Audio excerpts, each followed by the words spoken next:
لا حول ولا قوة إلا بالله العلي العظيم. أعوذ بالله من الشيطان الرجيم. بسم الله الرحمن الرحيم.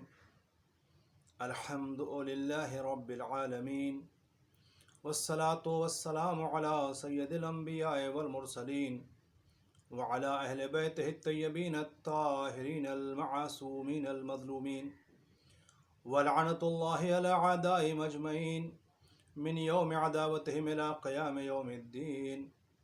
أما بعد، تحتمت والله أركان الهدى. سوگواران مولا کائنات، عواداران امیر المومنین،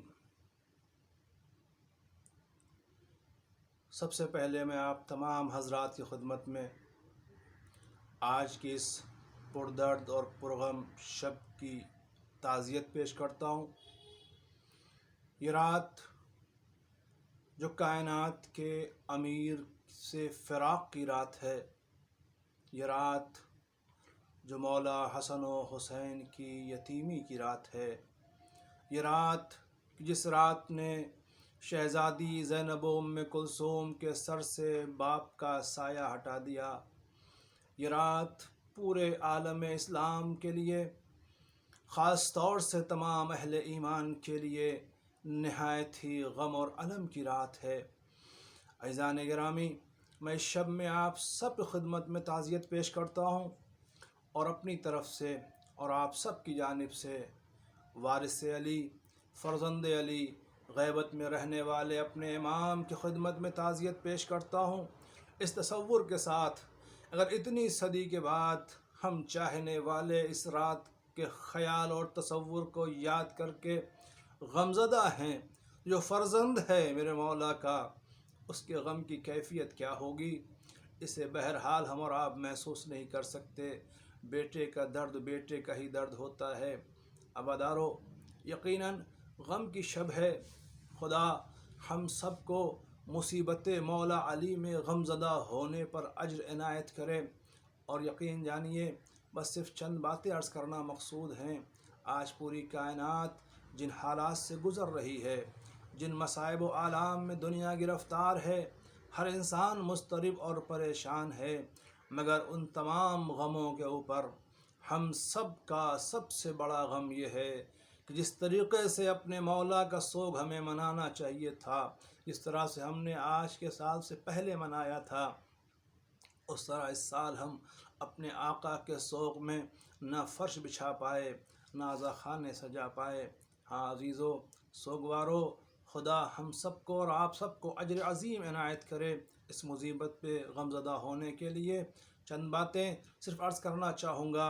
وہ پیغامات جو میرے مولا نے اپنی حیات کے آخری لمحے میں ہمیں دیا ہے، وہ باتیں، جو درس، وہ اخلاقیات، وہ اسلامی تعلیمات جو ہم تک کائنات کے امیر نے پہنچائی ہیں، آپ ذرا غور کر کے دیکھیں. 19ویں رمضان سن 40 ہجری کی صبح کا وقت ہے. فجر نمودار ہو رہی ہے. کائنات کا امیر اپنے گھر سے عبادت کے لیے خانہ خدا کی طرف رواں دواں ہے. مورخین نے لکھا کہ آپ چلنے لگے تو گھر میں پلی ہوئی مرغابیوں نے اپنی زبان بے زبانی میں امام پر نوحہ کیا ہے اور امام کے ارد گرد آ کر کے احاطہ کیا. مولائے کائنات نے اس وقت ایک فقرہ کہا، بیٹا حسن دیکھو، اگر ان کی کفالت کر پانا، ان کے آب و دانے کا انتظام کر لینا تو انہیں رکھنا، ورنہ انہیں آزاد کر دینا. عزیزو، میں اتنا کہوں گا، یہ موقع تھا جہاں میرے آقا نے ان بے زبان جانوروں کے لیے ہمیں پیغام دیا. یہ بے زبان ضرور ہیں مگر اپنے مالک کے بڑے وفادار ہوتے ہیں. انہیں بھی احساس ہے میرا سرپرست، میرا مالک ہم سے بچھڑنے والا ہے، لہٰذا یہ اپنی زبان بے زبانی میں نوحہ کر رہے ہیں. اگر یہ اتنے وفادار ہیں تو ہمیں انسان ہوتے ہوئے اس بات کا لحاظ رکھنا چاہیے، اگر ہم ان کی کفالت کر سکیں، ان کے آب و دانے کا انتظام کر سکیں تو انہیں اپنے گھر میں رکھیں، ورنہ انہیں آزاد کر دیں، یہ خود اپنا رزق تلاش کر لیں۔ دل چاہتا ہے کائنات کے امیر سے کہوں، مولا ان جانوروں کی بھوک اور پیاس کا آپ کو اتنا لحاظ ہے کہ ان کے متعلق آپ نے وصیت فرما دی، بیٹا دیکھو خیال رکھ پاؤ تو رکھو ورنہ انہیں آزاد کر دو۔ عرض کروں گا آقا جاتے جاتے کوفے والوں سے بھی کہہ دیجئے کہ زیادہ نہیں 20-21 سال کے بعد اسی شہر میں کچھ بھوکے پیاسے بچے آئیں گے۔ اے کوفے والوں، تم پر فرض ہے کہ جب کبھی تمہارے شہر میں کچھ بھوکے پیاسے بچے آئیں تو خیال رکھنا، ان کی بھوک اور پیاس دور کرنے کا انتظام کر دینا۔ کیوں؟ اس لیے کہ وہ کوئی اور نہ ہوں گے، وہ میرے گھرانے کے بچے ہوں گے جو قید کر کے لائے گئے ہوں گے۔ ہاں عزیزو، یہ پہلی منزل، پہلا درس تھا جو مولا کائنات نے اپنے اس آخری سفر پہ جاتے ہوئے دنیا کو دے دیا کہ یاد رکھو جانوروں کا بھی خیال رکھا جاتا ہے، انہیں اذیت دینے کا حق کسی کو نہیں ہے۔ میں ساری باتیں کہاں تک عرض کروں گا، مختصر سے وقت میں چند فقرے آپ تک پہنچانا چاہوں گا، اگر وقت رہا اور موقع ملا انشاءاللہ باقی باتیں پھر کبھی ہوتی رہیں گی۔ اور اس کے بعد تاریخ لکھتی ہے اب جو آپ نے قدم آگے بڑھایا تو دوسرا مرحلہ یہ ہے کہ زنجیر در نے اپنے انداز میں اپنے مالک کو روکنا چاہا، نہیں میں یوں کہوں شاید زنجیر در اپنے انداز میں اپنے مالک سے گلے مل رہی تھی۔ آخری موقع ہے کہ آج علی چل کر کے اپنے گھر سے باہر جا رہے ہیں۔ یہ منظر آج کے بعد پھر اس زنجیر در کو یا اس در کو نہیں دیکھنے کو ملے گا، بلکہ یوں کہوں کچھ لمحوں بعد ہی جب علی واپس آئیں گے تو خود چل کر کے آنا مشکل ہوگا، اتنے ناتواں ہو چکے ہوں گے کہ لوگ اٹھا کر کے لائیں گے۔ اے عزیزو، کیونکہ آگے جو منزل بڑھی ہے اب تاریخ لکھتی یہ ہے کائنات کا امیر، حلال مشکلات، غریبوں، یتیموں، بیواؤں اور مسکینوں کا سہارا، رسول اکرم کا جانشین، اب وہ مسجد میں داخل ہوتا ہے۔ جن لوگوں نے زیارت کی ہوگی انہیں معلوم ہوگا مولا علی کے گھر سے مسجد کوفہ بہت دور نہیں ہے۔ تاریخ کے فقرے غور کریں، مولا کائنات مسجد میں پہنچتے ہیں اور جانے کے بعد گلدستہ اذان پر علی اذان دیتے ہیں۔ اللہ اکبر! علی کا لہجہ ہے، علی کے لہجے میں اللہ کی کبریائی کا اعلان ہو رہا ہے۔ جسے خدا نے علی بنایا ہے وہ گلدستہ اذان پر جا کر کے اللہ اکبر کی صدا بلند کرتا ہے۔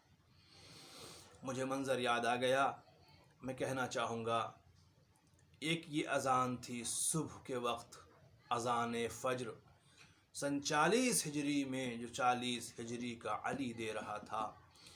اللہ جانے کیا درد تھا اس اذان میں، جس کے کان تک یہ اذان کی آواز پہنچ رہی تھی وہ رنجیدہ ہو رہا تھا، غمزدہ ہو رہا تھا، دل مضطرب ہو رہا تھا۔ میں کہوں اے کوفے والو، اس لہجے میں اذان آج آخری مرتبہ سن لو، اب اس کے بعد یہ اذان سنانے والا اذان سنانے کے لیے نہیں رہ جائے گا۔ ہاں عزیزو، 41 ہجری کے علی کی اذان تھی، اور پھر مجھے یاد آ گئی سن 61 ہجری کے علی کی اذان، کربلا کا میدان، صبح عاشور، علی، 61 ہجری کا علی، جسے علی اکبر کہتے ہیں، لہجہ رسول کا، گفتگو کا انداز رسول کا، نام علی کا، لہجہ رسالت میں 61 ہجری کے علی کے دہن سے اللہ اکبر کی صدا، قیامت کا منظر تھا۔ یہ صدا خیمے میں اذان دینے والے کی پھوپھی سن رہی تھی، بہنیں سن رہی تھیں، بعض مورخین نے اہل مقاتل نے لکھا کہ مولا حسین نے کہا، گزارش سے کہا کہ بیٹا اکبر اس بلندی سے اذان دو کہ خیمے میں زینب سن لے۔ میں کہوں شہزادی زینب کبریٰ بھتیجی کے دہن سے آخری اذان سن لیجئے، اب اس کے بعد علی اکبر اذان دینے کے لیے موجود نہ رہیں گے۔ ہاں سوگوارو، مگر اب وہاں اس کے بعد جو کیفیت ہے اس طرح کی اذان اور اذان کے بعد اب جو اہل مقتل نے لکھا، مولائے کائنات اذان دے کر کے اب جو چلے ہیں مصلی کی طرف، تو کیا دیکھا؟ ایک شقی ترین انسان، ملعون انسان، پیٹ کے بل شکم کے اوپر لیٹا ہوا، الٹا لیٹا ہوا ہے۔ علی جانتے ہیں یہ کون ہے، علی کے علم میں ہے یہ کون ہے۔ سوگوارو، اگر ہم میں سے کسی کو معلوم ہو جائے کہ یہ میرا قاتل ہے، ابھی سو رہا ہے، تو ہمارا ذہن یہ کہتا ہے سو رہا ہے، اسے کم سے کم سونے دو، ہو سکتا ہے میرا قتل ملتوی ہو جائے اور میں قتل سے بچ جاؤں۔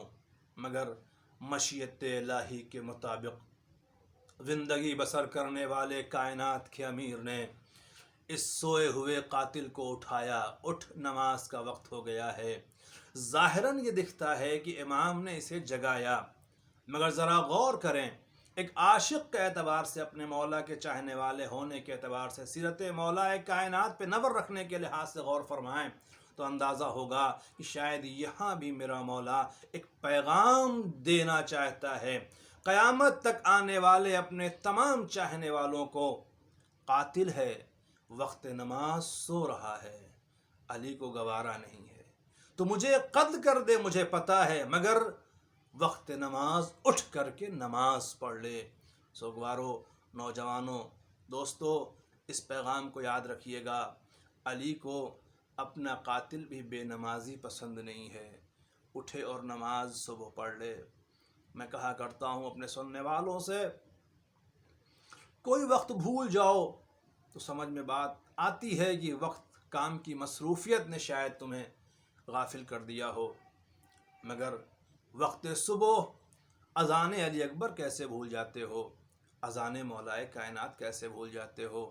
کم سے کم اتنا تو یاد رہے کہ علی نے اس وقت اذان دی تھی۔ 40 ہجری میں علی امیر مومنین نے اذان دی، 61 ہجری میں علی اکبر نے اذان دی۔ میں آگے بڑھوں، وقت بہت مختصر ہے، وعدہ باتیں آپ سے نہیں کرنی ہیں، بہت تیزی سے چند باتیں عرض کرنا چاہوں گا۔ وقت نماز ہوا، مولائے کائنات مصلی عبادت پر آ گئے۔ تاریخیں لکھتی ہیں کہ ابھی تعقیباتی نماز کا پہلا سجدہ تھا۔ یوں کہوں، اللہ کا خالص بندہ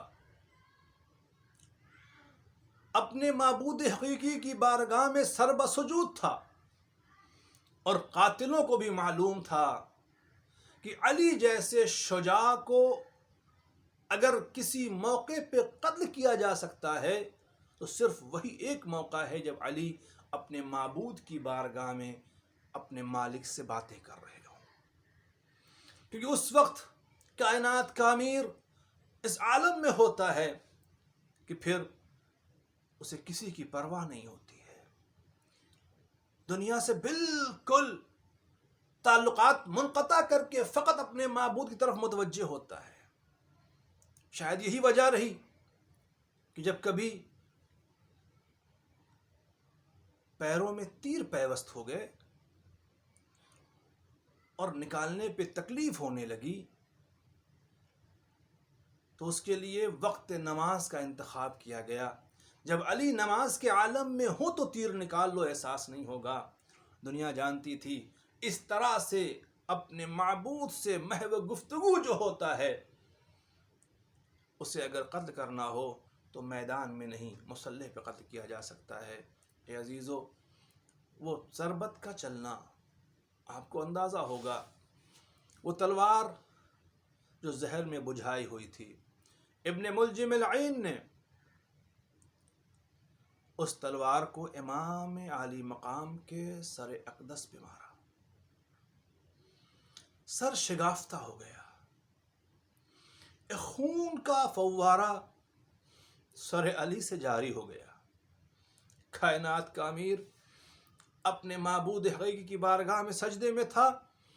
تاریخ لکھتی ہے علی کے دہن سے فقرہ نکلا، فزت ورب الکعبہ، رب کعبہ قسم میں کامیاب ہو گیا۔ اللہ اکبر! کس طرح کامیابی کا اعلان تھا یہ میرا مولا ہی سمجھا سکتا ہے۔ علی کی کامیابی کا معیار دنیا سمجھنے سے قاصر ہے۔ ایسے موقع پر اپنی کامیابی کا اعلان کرنے والا کہ میں کامیاب ہو گیا، اس کامیابی کو دنیا کیا سمجھے گی؟ مگر وہیں ایک صدا اور گونجی، تحدمت واللہ ارکان الہدا قد قتل امیر المومنین، ارکان ہدایت منہدم ہو گئے، علی قتل کر دیے گئے۔ سوگوارو، یہ آواز جب گونجی ہے تو ایک طرف قتل علی کا اعلان تھا، دوسری جہت سے ارکان ہدایت کے منہدم ہونے کا اعلان تھا۔ ہدایت کی تلاش میں لگے ہوئے تمام افراد مضطرب ہو گئے، اب ہدایت کہاں سے ملے گی جب ارکان ہدایت منہدم کر دیے گئے ہیں؟ اے عزیزو، ان کے دل مضطرب تھے، مگر یہ آواز جب بلند ہوئی ہے تو چند لمحے پہلے جن بیٹیوں نے باپ کے دہن سے اللہ اکبر کی صدا سنی تھی، جب انہی بچیوں کے کانوں میں قد قتل امیر المومنین کی آواز پہنچی ہوگی تو کیفیت کیا ہوئی ہوگی؟ عجب نہیں جناب زینب بے قرار ہوئی ہوں، ام کلثوم نے تڑپ کے ماتم کیا ہو، ہائے بابا ابھی تو شب میں یہیں تھے، بابا شب میں تو یہیں تھے، میرے گھر آخری افطار کیا تھا، وہ افطار بھی عجب انداز کا تھا۔ اے عزیزو، میں کیا عرض کروں، تاریخ کے فقرے ہیں کہ مولا حسن پہنچے ہیں، بابا کو دیکھا۔ اللہ ایسا منظر کسی بیٹے کو نہ دکھائے کہ باپ کے سر سے لہو بہہ رہا ہے، چاہنے والوں کا ہجوم ہے۔ حسن بے قرار ہو کر کے بابا کے پاس پہنچے اور مولا حسن کو دیکھ کر کے اہل تاریخ نے بڑا عجب سا منظر لکھا۔ کیفیت یہ تھی، مولا علی اپنے شگافتہ سر کو ہاتھوں سے پکڑے ہوئے اور خاک مسجد کوفہ اس زخم پہ لگاتے ہوئے، شاید کچھ قرار مل جائے۔ امام حسن جب پہنچے ہیں تو مولا علی کہتے ہیں بیٹا پہلے نماز مکمل کرا دو۔ اللہ اکبر! ان مقدس ہستیوں کی نظر میں نماز کتنی اہم ہے ہمیں سوچنا پڑے گا۔ اس زخم کے عالم میں عموماً یہ انسان کہتا پہلے زخمی کو اسپتال پہنچا دو، پہلے زخمی کا علاج کرا دو، پہلے اس کے لیے مرہم پٹی کا انتظام کر لو، مگر میرا مولا کہتا بیٹا پہلے نماز مکمل کرا دو۔ اللہ اکبر! اے آقا حسن، آپ کے صبر کو سلام، آپ کی عظمت کو سلام۔ اس عالم میں ایک بیٹا نماز پڑھا رہا ہے کہ اس کا بابا زخمی عالم میں اس کے سامنے ہے، اس کے پہلو میں، مصلی کے پہلو میں علی کے سر سے لہو بہہ رہا ہے، اور امام وقت ہونے سے پہلے پہلے یہ امام حسن علیہ السلام نے اپنے بابا کی موجودگی میں نماز پڑھائی ہے۔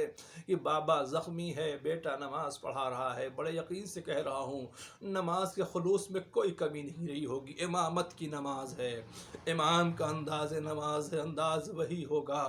ہاں عزیزو، بس دو فقرے اور سن لیجئے، بات کو بہت طول نہیں دینا چاہتا۔ نماز تمام ہوئی اور اب منظر یہ ہے کہ مولا کائنات کو گھر لے جانا ہے۔ آپ نے بھی بہت سنا ہوگا، میں بھی عرض کرتا ہوں کہ اب میرے مولا کو مسجد کوفہ سے مولا علی گھر لانا ہے۔ میں نے کہا جن لوگوں نے زیارتیں کی ہیں وہ اس دوری کو محسوس کر سکتے ہیں، بہت دور نہیں ہے، مگر سوچنے اور رونے کا مقام یہ ہے فاتح خیبر علی، ہر محاذ اور ہر جنگ کو فتح کر لینے والا شجاع ترین انسان، جب ضربت لگنے کے بعد اپنے گھر تک، مسجد سے گھر تک آنے کے لیے میرا مولا چل کر کے نہیں آ سکا، لوگوں کے سہارے سے نہیں، ایک گلیم تیار کی گئی، اسٹیشر ٹائپ میں گلیم تیار کی گئی، اور اس گلیم کے اوپر امام کو لٹایا گیا۔ لٹا کر کے لوگ علی کو لے کر کے چلے، مگر بعض علماء کہتے ہیں جب قریب گھر پہنچنے لگے، قریب بیت آئے، تو اس وقت میرے مولا نے کہا بیٹا حسن، پہلے ان تمام چاہنے والوں کو یہاں سے واپس کر دو۔ کیوں بابا؟ میں نہیں چاہتا میری بچیوں کی آواز ان نامحرموں کے کانوں میں جائے۔ اللہ اکبر۔ اے اہل عزا، اے سوگوارو، اے کائنات کے امیر کا ماتم کرنے والو، یہ ہے میرے مولا کی چاہت، یہ ہے میرے مولا کی خواہش، یہ ہے میرے مولا کی آرزو کہ ایسے عالم میں بھی سر زخمی ہے، زہر کا اثر پورے بدن پہ ہوا جا رہا ہے، ایسی کیفیت میں بھی یہ خیال ہے کہ میری بچیوں کی آواز نامحرموں کے کانوں میں نہ پہنچے۔ اللہ اکبر کہوں گا، اے آقا علی، اے حلال مشکلات علی، یہ سن 40 ہجری کا کوفہ ہے، اے مولا ابھی یہ مجمع چاہنے والوں کا ہے، ان میں کوئی تماشائی نہیں ہے۔